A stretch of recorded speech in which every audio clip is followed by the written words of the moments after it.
Hey y'all, welcome back to another video. My name's Jen. If you're new here, make sure you hit the subscribe button down below so you can stay up to date on all my latest videos. Today we are going to be doing another Wellness Wednesday, and we're going to be looking at my top 6 tips of being productive, especially when you're not feeling productive, but these are ways that help me with my productivity, especially in law school, but just in general, they're things that I've learned throughout my years of being in school and all of that. So here we go. All right, so the first tip is make an attainable to-do list. So this goes beyond just writing down every single thing that you need to do, because that can get a little overwhelming. So like an example of this is like I still write down every single thing that I need to do, and then I go back and highlight the top priority things, and then I do like medium priority and low priority, and I was doing that at the start of every single week when I was in school. Right now, since it's kind of a little bit more lackadaisical, because I don't even know if that's a word, but it's a little bit more nonchalant since I'm kind of been chilling, applying to jobs and things. I don't have as much of a strict schedule, so I make to-do lists every single day, which you've seen in a few of my vlogs. If you haven't checked those out, make sure you go check them out. And so I typically focus on my top priorities. So when I make an attainable to-do list per day, like during school, this is kind of an example of what it looked like. I'll put up a photo right here.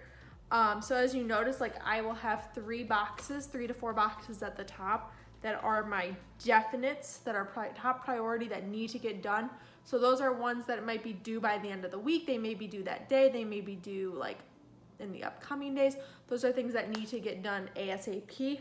And then I typically have a couple bonus items. So if I get done early with those first 3 items and I have a couple extra hours, so I like to study until about 8 o'clock at night, usually 7:30ish, when I was in school.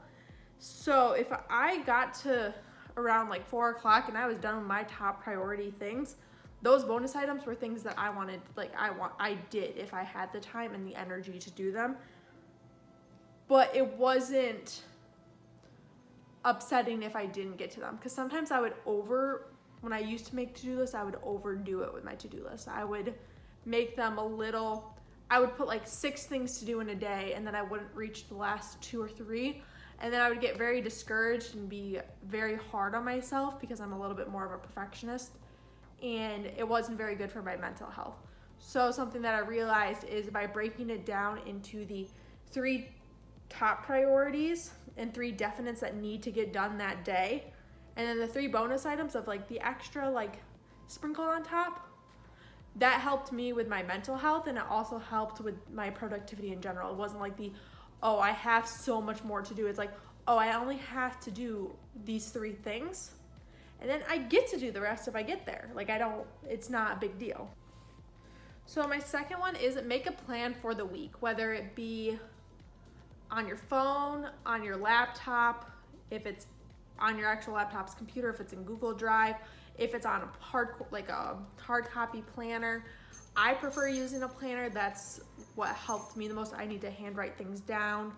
But I like to make a plan for the week and visualize it. So I used a planner, and then I used my laptop, the Microsoft calendar, to keep track of meetings, deadlines, upcoming events for club that I was involved in, and similar events like that. If there was events in the community, if there was something like date night, if I had an anniversary or birthday coming up, just so you don't forget them.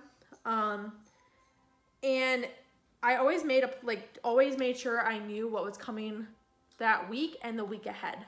So I learned the hard way in undergrad when I didn't realize that I had an exam on a Tuesday, and I flipped my planner page over, and it was like the start of a new month. So you had like the month spread, and then you flipped it again, and then there was like exam.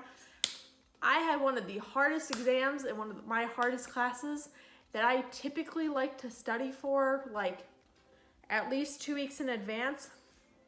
And I completely had forgotten to write it down on my whiteboard calendar that I had. And I only looked at that point in time, and that was I want to say it was freshman year of college. It might have been the beginning of sophomore year. And ever since then, I've always triple checked my planner and triple checked making sure that whatever I have was coinciding with both. And it just kind of helps you stay organized of like knowing kind of what's to expect for the week ahead and kind of prepare yourself mentally. And you also know what, like if you're at work and you know you have some big meetings coming up, you know how to prepare for those meetings, or you know what to expect. So for example, I have a job interview, today's Tuesday, so tomorrow, and I today made plans and I did some research into the company. I did some research into the job that I would be doing for them and things like that. All right, so my third tip is put your planner and to-do list in a place where you will see it every single day or close to every single day. So like going back to what I just said, in undergrad, I used to have a calendar, a whiteboard calendar that I had up on my wall that I would add all of my deadlines to, exams that were coming up. I would add whatever homework assignments that I had. I didn't use it as much in law school. You don't really have deadlines as much. You kind of have one exam in law school, and that's during your final exam week. You may have a midterm, but I found that the whiteboard wasn't as helpful for that. I used it more to keep track of when family was coming into town or when Nick was coming to visit. But I digress with that. Essentially with this, it forces you to make sure you know what's coming up. So like I said in the last one, if you have an exam coming up in a week or two, you need to know that you have an exam coming up in a week or two. If you have a huge board meeting coming up that week, you want to know that you have a big board exam coming up that week, and you want to be able to see it. Sorry, Jaeger wants to play a little bit. And yeah. All right, and now the fourth tip is make sure you keep an organized workspace. I found, like, I worked in organized chaos is the best way to explain it. This desk behind me is where Nick typically works, so it's very organized. But I typically, when I do work, I take over spots. So I do a lot of my work on the couch, and I legitimately spread into piles. So like I will have books and papers and piles of papers, but I know where everything is, but it's organized chaos. And I'm sorry if you can hear Jaeger in the background. He's playing with a toy. But basically what I've learned is like keeping a semi-organized workspace that works for you is what's most important. So know what works for you.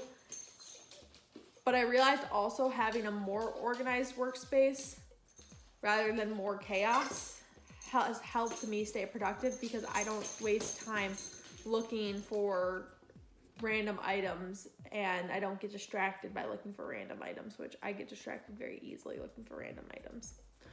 But that's a pretty straightforward one, so I will go on to the next tip. All right, so my fifth and final tip is to make sure you schedule times to take breaks. Make sure you eat your 3 meals during those breaks. And those breaks can be as short as like 5 to 10 minutes. So like you get up, go to the bathroom, you get up and go to the water fountain, even just to get up and go outside for like just a couple minutes and just get some sunshine on your face. Just moving around or like changing your space just slightly helps a lot. And I realized just like doing that, even like going and talking to a friend or a coworker for 5 minutes helped me be more productive. Unless you guys know me from law school, and then you guys know that I sometimes got caught talking for hours if I was really trying to procrastinate some work, but that's besides the point. Well, if I was in a super productive mood, I realized that I still needed to take those breaks to be mentally healthy. Like I needed to make sure that I gave my brain time to reset or like refresh between refresh and reset between tasks, because if not, I was gonna go chaotic. Can you sit down, please? I'm trying to film a YouTube video. Can you sit? Oh, there is a bug on your eyeball. I think I got it. Can you sit? Can you sit? Sorry, we got a Jaeger that decided to crash for a few minutes. And it's kind of along the same lines. Schedule at least a block of time, like especially on a weekend, where you do something that's solely for you. Like for me, I take time to do YouTube. Like that is something that Nick knows is solely for me. And it's something that helped me stay creative, and it was something that I needed. Like I needed a creative outlet, and this allowed me to do that. So find whatever that is and make sure you schedule that into your schedule that into your plan, because if you don't, you will not be as productive. Like you need that break time, you need your brain to rest, or you need to do something completely different or something that makes you happy. So if you're a baker, go and bake. Go do some, like go bake some muffins or go bake some cookies for a break. Like just go do something that's completely different during the night, during the weekend. Like it'll help you be more productive. All right, so that's all I have for you guys today. I hope you guys really enjoyed this video. I will see you guys back here on Sunday with another video. I'm doing another organization video. I'm gonna be doing a lot of those, like I said last week, just because I have a lot of different things to organize, and when you're just sitting at home waiting for bar results, you just start organizing, because you know, there's a lot to do. But I'm gonna go play with my dog.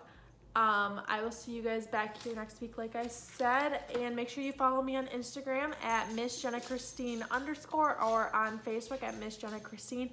I am more active on Instagram, so I will put those handles down here. And yeah, I love you guys. Bye.